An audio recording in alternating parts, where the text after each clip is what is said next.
This is Noor Naseer for AdTech Unfiltered. We've lined up a few brand-centered episodes, and we're kicking things off with a pizza brand we all know, Pizza Hut.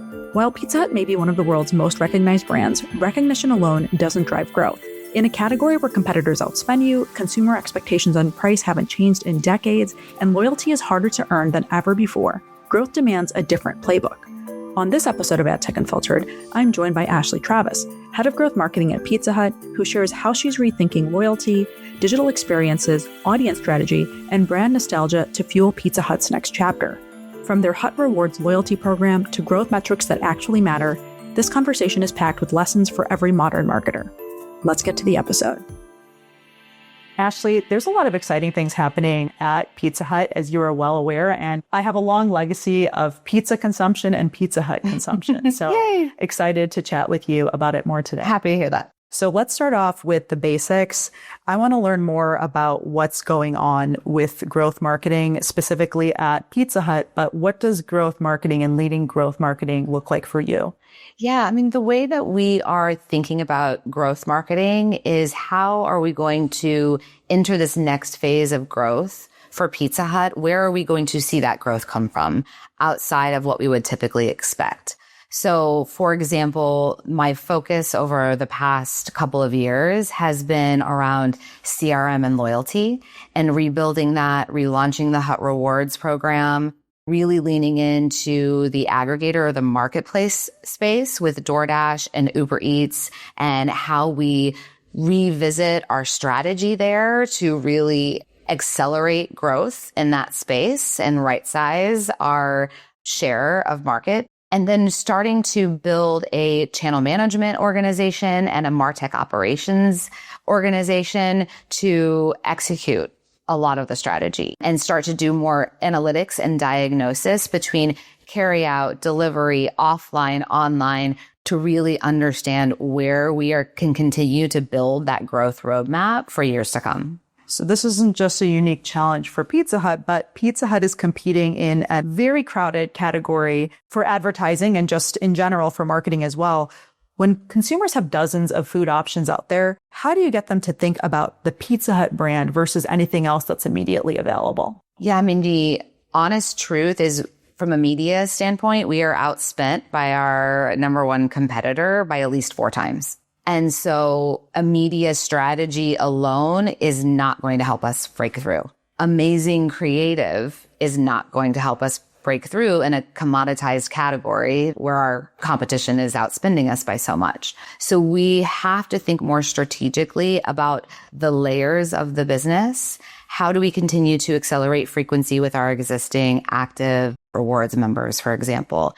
How do we start to leverage media in new and different ways to bring light customers or new customers into the brand? How do we start to think about value and innovation and what role that those play? And so we're thinking about how we deliver growth holistically as opposed to a more traditional QSR lens. So we have to take a different approach. And internally, I like to say, okay, when the competition zigs, we'll zag. And so that's a new strategy that we're starting to employ to really accelerate the momentum that we're seeing in the business. Ashley, you mentioned the Hut Rewards program. The insinuation is that repeat customer loyalty is really critical. And you also said that there are essentially limited resources as there is for any brand out there. What is, to the extent that you can speak about it, the split between prioritizing the loyalty base versus leaning into acquiring new customers? So the existing customer versus the new customer.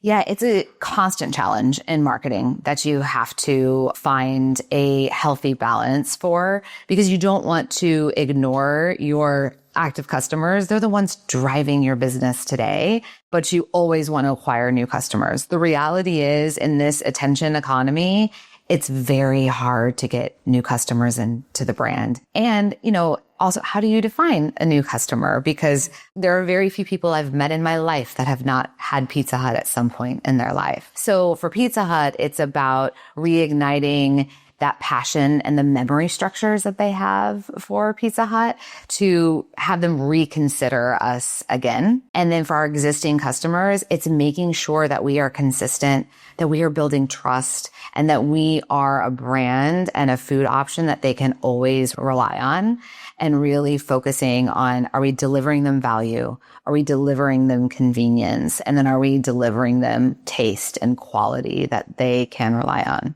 Value has become one of the biggest battlegrounds in quick service restaurants in general, also in the pizza category. How do you compete on value without training consumers to only engage when there's discounts or promotions? It's so hard. So one of my favorite anecdotes to share on the pizza category specifically is if you've seen the movie Home Alone. Most people have seen the movie Home Alone. And there is a scene at the beginning of the movie when the pizza delivery guy is delivering 10 pizzas before they leave on their trip. And the uncle, stingy Uncle Frank is like, oh, who's going to pay for the pizza? How much is it? And $122.50. And Uncle Frank goes, 10 pizzas times $12. The reality is our competition has set the base expected price for pizza at $10. So we are the only category that I can think of where the expected price of our pizza, of our product, has gone down by $2, by 20% in the past 30 years, but yet cost of goods has gone up, labor has gone up, everything has gone up. So our margins are so much tighter than a lot of the rest of the industry. And so it becomes very difficult to compete on value. So we have to start thinking of value in other ways. In addition to monetary value, how are we providing our customers with experiences? How are we providing our customers with service? And really think about holistic value beyond just a price point to compete on. It's actually so wild that you bring up that point, because that is something I recently observed. Obviously, I knew we were going to be chatting soon, and I was just doing some investigation into pizza in general, especially some of the national chains and the value segment. Seeing prices that I recall from high school still being active today is so unique to this category. Yes. And I also think it definitely says something about who it is that's shopping, or rather who's the customer for pizza. They have a value-based expectation. They do. They really do. And they don't hold that same expectation if you're going to your local pizzeria, for example, in your neighborhood. But for QSR pizza that they are looking for a quick solution for and getting it delivered, they have a very different expectation. A part of the pie is also thinking about the digital ordering and what that experience is like and making it as turnkey as possible. How has Pizza Hut really leaned into the digital ecosystem to become a growth vehicle for the business? Yeah, we are, I would say, still in the midst of our evolution there. Last year, we launched a brand new app, and it is just such a better ordering experience. This year in March, we launched enhancements to that app as part of our relaunch of Hut Rewards. And so we're just continuing to optimize that experience. And we do a lot of customer research on understanding ordering behavior. How can we reduce friction? How can we make it easier? How do we understand the usage occasions in which customers are ordering pizza to make it easier for them to find solutions? And so it will be a continuous evolution as we adapt to what we're hearing from customers and changing customer landscape. I want to reach for a second into your history as a marketer who obviously has had a lot of experience with rewards in your history prior to Pizza Hut. You worked with a very successful rewards program. You were at Starbucks for a nice period of time, and Starbucks probably has one of the most globally renowned loyalty programs and really came to the market first in bringing success to what that program looked like. What kinds of learnings did you bring over from your time there, and how has that translated into at least some of the thoughts and ideas that you brought over to Pizza Hut? When I was at Starbucks is when we relaunched the Starbucks Rewards program. So I was part of the team that relaunched the program and part of the team that launched the ability to order ahead. So that was really a interesting time because none of the QSRs had launched order ahead. And so I remember having conversations with the product team where they were asking me, we have to put the entire menu on the app. Well, marketing, you guys know the menu. Can you help us with that? And just like right now, it sounds obvious because it's just so common. But back then, the idea of having to translate your entire menu for an app ordering experience was extremely challenging. And we had no reference point except for, Amazon. But it was a really exciting time because it almost felt like we were in a startup kind of mentality within the organization. And as we were relaunching the Starbucks Rewards program, my team really started getting interested in personalization and gamification and how can we introduce experiences that drive frequency, but also drive engagement and love for the brand beyond just a sales tactic. And so we did a lot of our own research on organizational behavior, psychology. I've brought those learnings to Pizza Hut and how we are approaching Hut Rewards and how we are rethinking and reconsidering what loyalty means to customers, because it's not just about earning points. It's about being surprised, getting new information, feeling like you are appreciated for spending your hard-earned money at that brand. And that appreciation can take many different forms. And so I've carried those learnings with me throughout all of my marketing experience since then. Speaking of research, psychology, and learnings, I want to translate that over to some generational considerations, including the receptivity to Pizza Hut for some younger generations who don't have legacy recollection and nostalgia around Pizza Hut. What does looking at Gen Z look like? How do you market to them without losing the customers who've loved Pizza Hut for years when you know you have to market to them differently than other generations?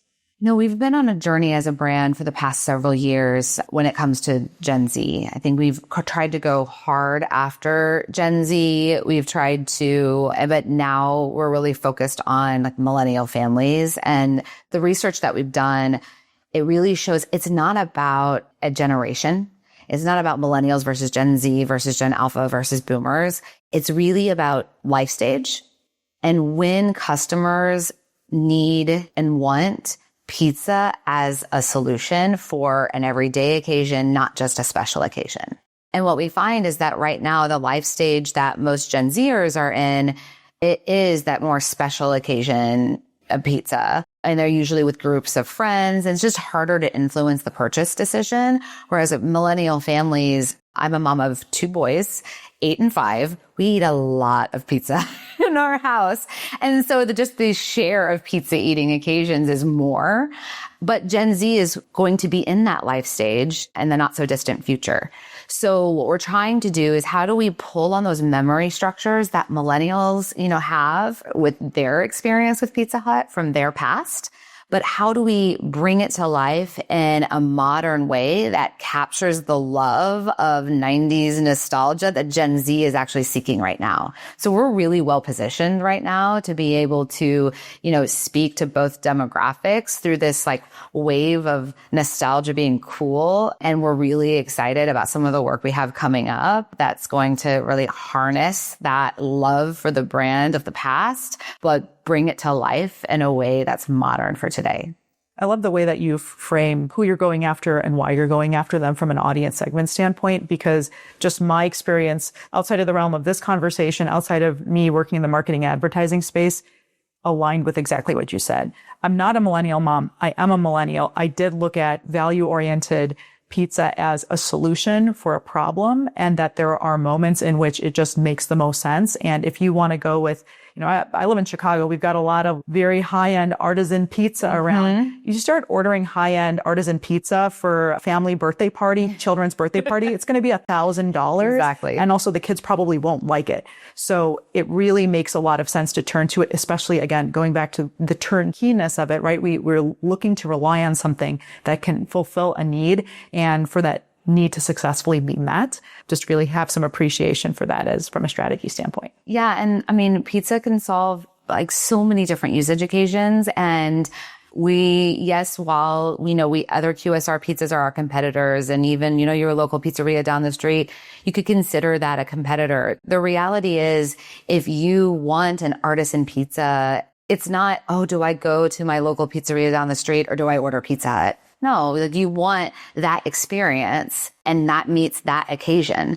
But if it's a Thursday night and you're running late from picking up your son from baseball practice and there's no way you're going to be able to get dinner on the table and have him fed before his bedtime, we can solve that problem very easily. So it's really just about meeting customers where they are and providing them with solutions that help ease the tension and challenges that they're facing in their lives. So you just shared a couple more points about turning to it as a solution, and oftentimes you have a need that needs to be met. But I also want to talk about the nostalgia piece and these reports of these legacy locations, retail locations being opened up. And for me, again, as a millennial, I look to that and I have a lot of fond memories of eating in a Pizza Hut, what that looked like, having memories of how special that was, and that being maybe a 90s era Pizza Hut that I recall. What role does that play in the future roadmap that's kind of separate from what we otherwise have been discussing?